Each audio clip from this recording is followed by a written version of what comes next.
one person, ladies and gentlemen, can fill this place. If I'd known enough time in advance, I could do it by myself. That's not bragging, that's just fact. I just got it like that.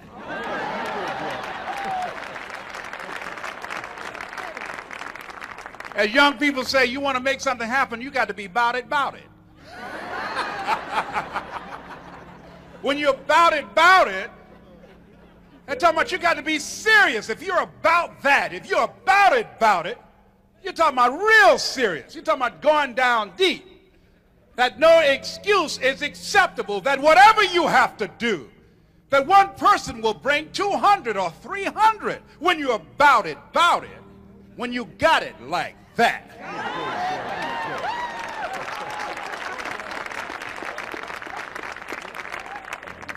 There are kids, ladies and gentlemen, who will fill this auditorium just to hear some of their friends get up on stage and spew all type of vulgarities. I've been at a college campus where they were lined around the wall. Here comedians that were so filthy it was unconscionable.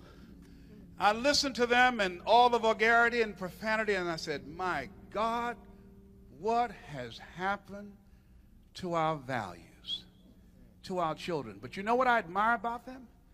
They're about it. They support their filth. They support their garbage. They're serious.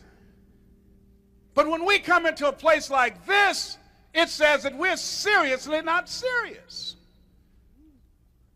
That if I say, and one of the turning points in my life, I had a friend that I knew in high school who was a year behind me. He was a real major turning point for me in terms of my stuff.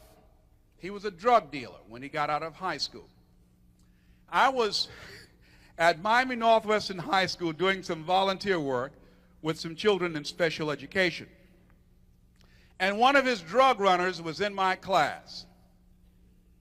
This young man stood up after I mentioned that you have the power to live your dreams and to be successful and to create wealth, change society, touch people's lives, whatever you desire to do. So this young man raised his hands, and he stood up, and he had what is called a grill. In Miami, Florida, gold teeth are popular.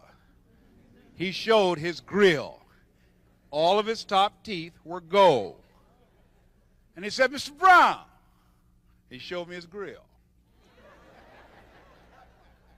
You say that we can create wealth if we want to. And I said, yes. He said, are you a millionaire? And I said, yes. I said, I have $1 million worth of peace of mind, $1 million worth of loving relationships, $1 million worth of spirituality. I know that God is in my life, $1 million worth of contribution that I'm making.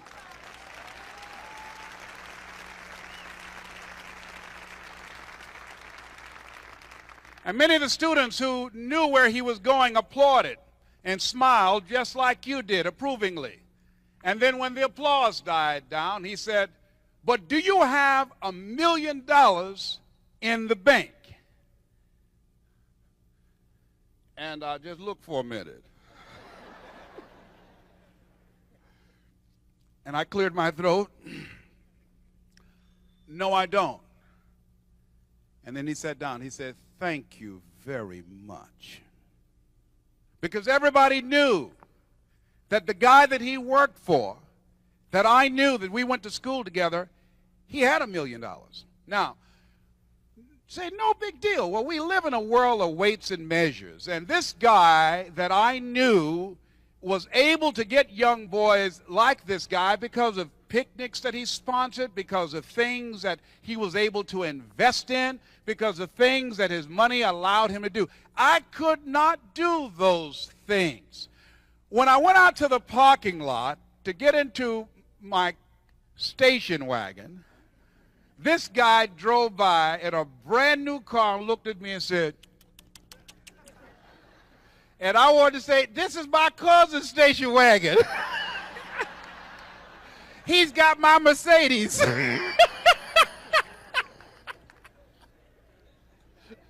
When I went home that night, I knew he had busted me out before the class.